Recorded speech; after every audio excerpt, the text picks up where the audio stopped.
So hey friends, welcome back. As you can see, I am on vacation by the amazing backdrop. If you also hear some crumpling above, that's my dear friends above in the balcony. I try to find a nice and quiet spot where I can do this little video. I'm trying to find the light from the golden hour, so nothing is completely blown out like the sky here, but before the evening rush, because there is a concert tonight in where we are.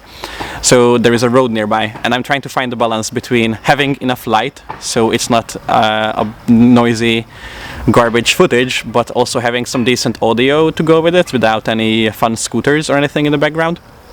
So that's going to be quite a balance. But yes, I'm on vacation. That's part of the reason why there were not many videos. I basically have spent like 2-ish days in some peace and quiet since the last one. It's been a bit intense, but now we are more or less back on business, and I kind of want to use this time on the vacation to get back in the habit of actually like making stuff and thinking about stuff. That's quite a useful skill to practice some.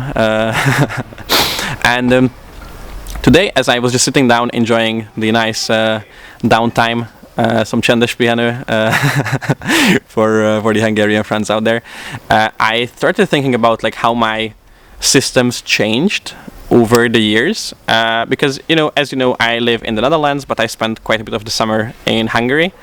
So that means that for 4 to 8 weeks in the summer I have to make most of my life portable and fit in a Wizz carry-on backpack and the 10-kilo bag. So that makes designing systems and habits around like mental health and exercise quite difficult. And I come up with a reasonably good analogy, at least I think so, on how I do it, or like more like a way to explain what I ended up doing anyway, which is relying more on internally stabilized systems instead of externally stabilized ones.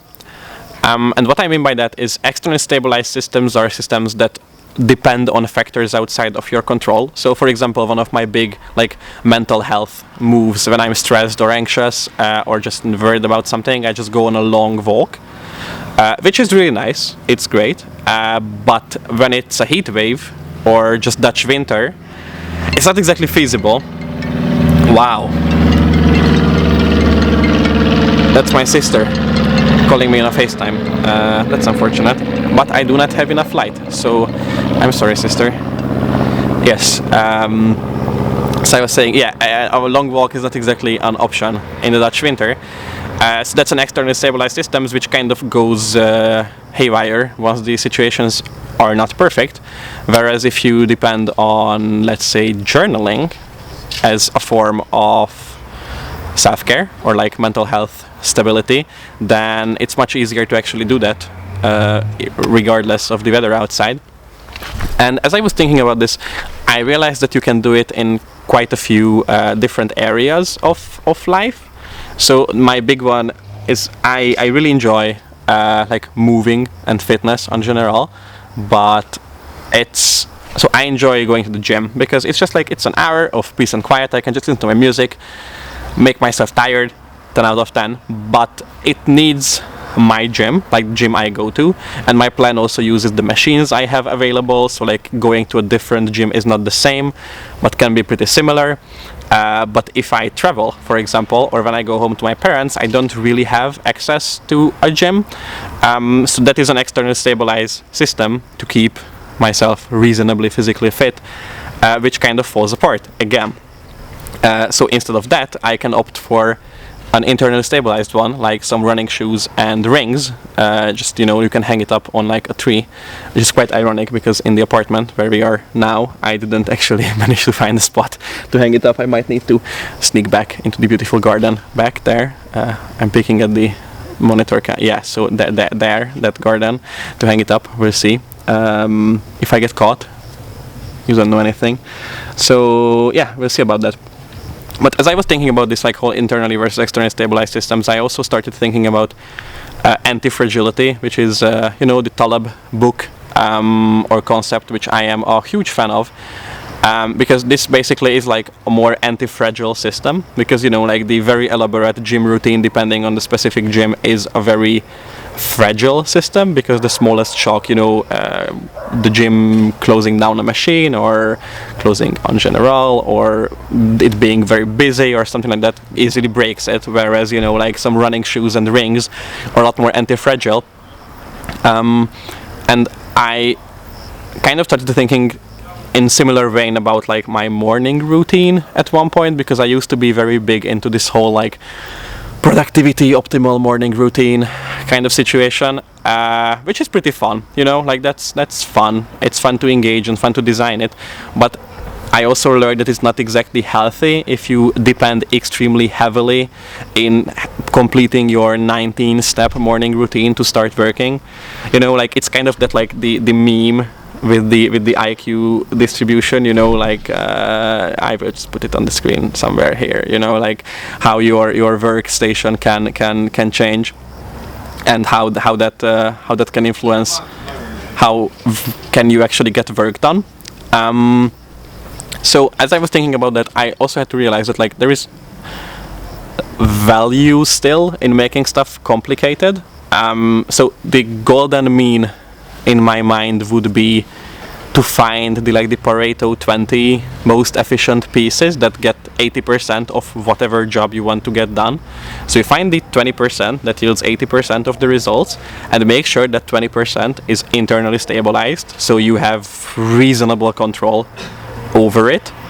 And then if you enjoy it, or if you want to, you can fluff it up with more externally stabilized stuff, which is perfectly fine, but know that it's not end all be all, so you are fine even if something doesn't go according to plan, because the external factors will go to shit sometimes. But if the 20% is the core is there, then you're still fine, which is great.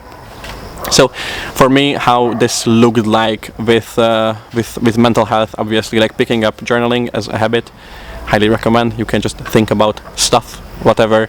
I literally have journal pages where I just wrote, I do not have anything to write about, multiple times until something started coming to mind, and then just write about that. 10 out of 10. It works like a charm.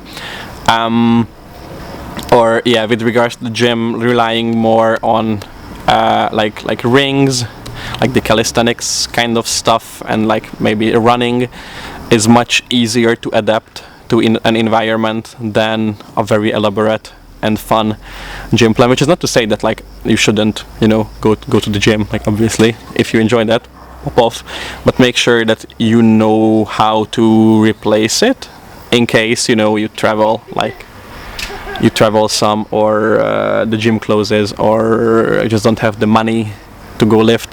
You can still be fine. So yeah, I think that's something that I thought a lot of. I also have some notes on it, so I will just see if I have anything else. Yeah, I think that's basically it. This is just like something to keep in mind, because like obviously I'm a big systems guy and design my life in habits and systems, because that's just what I find most convenient, because I don't like to keep stuff in mind, and if it's like kind of automatic or part of a system or a habit, then I don't have to keep it in mind, and then it's great. But this is something important to keep in mind with regards to systems, because this is something that can go haywire pretty quickly. And it's not fun, especially like when it comes to stuff like like your mental health or stuff like that. And then when you are traveling, which is already pretty stressful, even if it's a vacation, it's always stressful, at least for me. But up until the point where you get there, it's always stressful. And then if you have to figure that stuff out on the fly, it's not great. So it's much better to just be prepared and think about this kind of stuff up front. Like maybe you can substitute your 19-step morning routine with making yourself a nice coffee and just sitting down and maybe making a to-do list on paper, and maybe that's gets you 80% of the way with regards to starting to get work done, and maybe you don't need all the other steps, and that's just a nice option to have. It's kind of like having a robust plan to fall back to, when you need to. And obviously, if you enjoy the 19-step morning routine, by all means. But still, it's nice to have the backup option when stuff doesn't actually go according to plan. Okay, it's getting kind of dark. Yeah, my exposure is going all crazy over here, and I'm reaching my recording limit too. So I think this is about it. This is just a quick one to just warm up to the place and also just like test out the location, how the sound is like, how the road sound is like, what time is it good to record. Yeah, so I sure hope to be able to record a few more stuff while we are in this absolutely amazing backdrop, because it's great. But I guess you'll see. Okay, thanks for tuning in to the Mad Lib with Gerger, and I hope to see you next time. Ciao!